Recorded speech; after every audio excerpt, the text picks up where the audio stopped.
Hi, in this video, we shall be learning about constraints. Now, what are constraints? When tables are created, it is common for one or more columns to have constraints.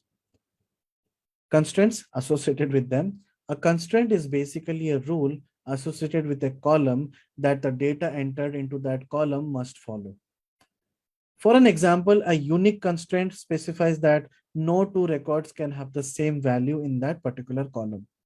For an example, if you're dealing with customers, customer ID, it could be unique in nature. That means each and every customer has its own customer ID. Student, roll number. Roll number is also a unique constraint. That means each and every student in that particular class will have their unique roll number, right? When it comes to other industries, employees, employee ID, student, student ID. So all these are your unique key constraints. Another type of constraint is not null. What is not null? Not null is something which you don't want it to be null. For an example, you are defining a column as not null. That means you cannot have null into that particular field. If you pass, it will throw you an error. We'll do an exercise on that to understand more about not null and all these kind of functionalities. And the other type of constraint is primary key constraint. A primary key constraint defines a unique identification of each record in a table. As I already told you, unique constraints and primary key constraints are same. It's now time for you to design and create your first table. You can use this table for your future understanding, or else if you don't want, you can recreate another table or drop this table. Whatever you want to do, you are free to do it. So before getting into the next slide, which is about primary key and foreign key, let's get started with the table basics. So I'll open my MySQL workbench. I hope everybody has already installed it and they know how to connect it. So I have my local instance. This particular option might not be visible to you if you haven't installed the MySQL installer. If you have already installed it, then it will be visible to you. Simple. Click on this. Once you click on this, it will be asking you a password. As I told you in the first class, when you do MySQL installer, you have to remember your password, and that's the password you are going to use here. For my simplicity, in my case, I make it very simple. My username and password are same. So I'll just save it, click on OK. So I'll just close it because I was doing some exercises. So I'll click on File, New Query tab. So this is my new query. And I'll not be using any of the existing tables. These are all my existing databases and tables.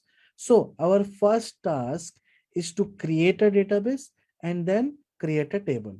Okay. Of course, we have that in future slides as well. But anyways, so how to create a database first? Create database and then the name. Let's say I'll give you like SQL intro SQL. Done. Now, in order to use your database, you can do use intro SQL. That means this particular intro SQL is active for you right now. Now, intro SQL is not visible here. Why?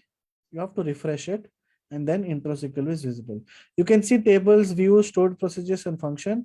We'll be studying about each one of them in this particular class, in this particular series, my mistake. So first we'll try to create a table. So to create a table, the command is going to be super simple. Create table, table name. Create table. Let's say I want to create students. Students. And here I have opened the bracket and closed the bracket. Simple. Within these brackets, I want to pass all my information. Let's say your student has ID, name, age, gender, location, marks, something like that. Let's say we'll keep it simple. We'll create 4 columns. Okay. So here I will give student ID, student name, Let's keep it simple: age, gender, and location. Simple. Now, this is pretty simple. Create table, table name, brackets, and you just pass your column names. That's it. But you also have to pass the data types. How do we pass the data types? Space, student ID is an integer. We can give int. Student name is a character or a string. So we can give varchar. So inside the brackets of varchar, you have to pass what is the maximum length of it. Let's say my maximum length I will define as 50. That means 50 characters. Age again is going to be int. Gender is going to be, gender is going to be varchar again. Let's say 1. And then location is again going to be varchar. I'll give 100. And then done. If I run this, my table will be created. A simple thing. Here you can see, if I am creating, that means a table will be created, but I haven't defined any of the constraints. Let's try to do that first. Let's try to do a simple table, and then I will create tables with constraints. So my table is created. You can see,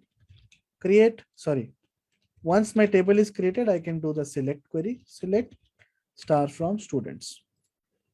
There is no record, simple. Now, let's say I will insert my first record. Insert into table name, values, student ID, let's say 1, name, let me give my name, age, let's say my age, gender is M, location is Hong Kong. Now, if you are doing this, of course, it will be done. Even if I am passing this as null, I'm not passing any values. Let's say I'm doing it for Ravi. I'll keep everything like this, and I will run this. So not this one, let's say do, and let's say this we will keep it as null. Because we are not passing anything, an integer cannot be null. So let's say this is null, right? Now, if I select my student, let's say the student name is not there. How do we deal with this scenario? If you don't want this to be not null, how do we do it? Simply beside your student name, just make it not null. If you do this, if you create your table in this format, this particular query will fail. Let's do that. So in order to do that, I will drop my table, drop table students, because if I don't drop it, I cannot recreate it, right? So dropped it, and then I'm recreating the table with not null feature, recreated. This is how my table looks like. And now I'll insert my first record, which should be simple, done. If I insert my second record, oh, it is taking as null. It is taking as values. Some value is there. That means, let's say I will pass it as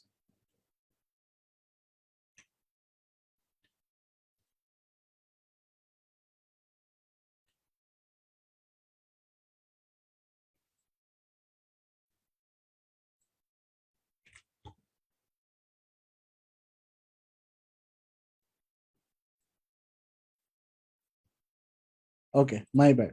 So here I'll pass it as null. Okay. If I do that, it will fail because column student name cannot be null. Okay. Because sometimes when you're dealing with data, there could be scenarios where you might have to use null values, or there could be scenarios where you are using null records. Null values are going to databases. In order to stop that, you can define your records, define your table in such a way you can create it as not null. That means null values cannot be created. Simple. So again, if you want to repeat this without null, if you want to see whether it will be successful or not, I can do that. I will recreate this table again, dropping it and recreating it. Table is created. Now this is running fine. This will also run fine. Simple. Because it's defined as I mean, we have removed that not null feature. So it's okay. Null is being populated. So this is all about your different constraints, not null. Another constraint is, as I talked about, unique and primary key. What is it?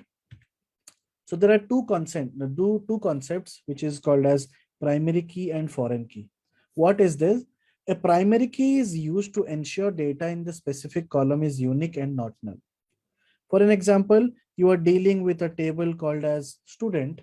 Student ID has to be your primary key, which has to be unique and not null. So primary key is definitely a combination of uniqueness and not null. It cannot be null.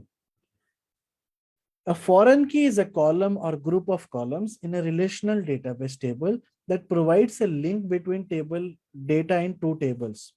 It is a column or columns that references a column, most often the primary key of another table.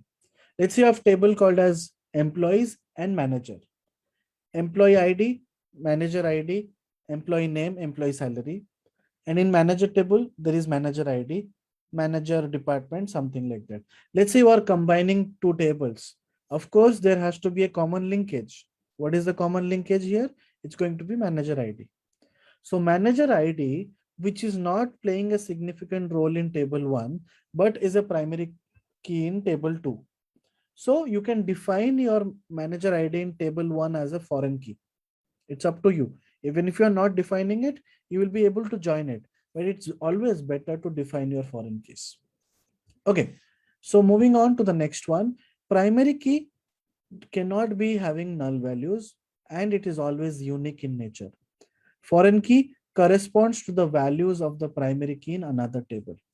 You can see there are two different tables. One is your department and one is employee. Department ID is the primary key in this particular table. And department ID is linked with department ID of employee.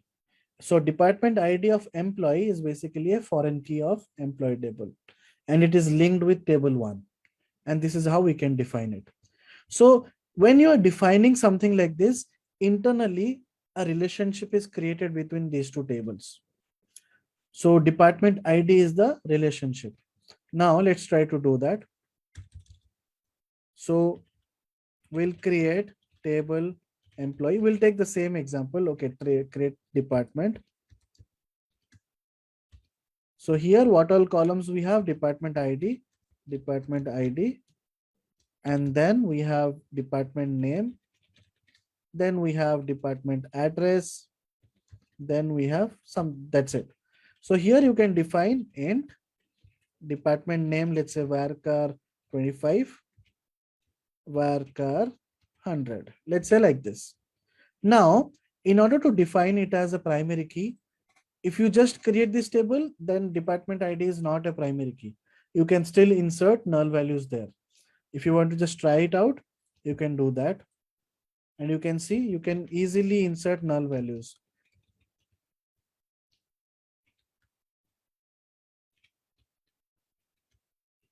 If you run this, it's successful, right? So we'll drop it because this is not the way we create databases. Every table has a primary key logically. Now, if I want to make department ID as primary key, I just have to pass it as not null. Another thing is primary key. You have to define primary key like this. So I'll define my primary key, which is primary key department ID. Simple. Done. Now, if you create this, your table is created. Select star from department and your table is created. Done. Now, I will create my another table which is linked to my department table. That's going to be employee table. So create table EMP. So EMP, I'll not be creating a lot of columns. Let's say we'll just have few columns. Employee ID, employee name, and department ID. Let's say department ID. That's it. We'll keep it simple. Okay, there is just one more column, department address. Okay, we'll keep it simple. Now, employee ID, what is it? Integer, varchar, let's say 50, department address varchar 255, department ID integer, something like that. Now, how do we define my primary key? Let's say this is your table, and as I told you, there has to be a primary key in all the tables logically. So if you are defining your primary key, you have to define this way, right? Do comma and then define your primary key as employee ID. Now, if you want to define your department ID as foreign key, you can define like this: foreign key, department ID, references, like this. So you can do this: foreign key, department ID, references, department of department ID, something like this. And then you create it. So your table is created. So this is how you create your primary keys and foreign keys. So this is all about this particular video. In the next video, we shall be learning about next topics.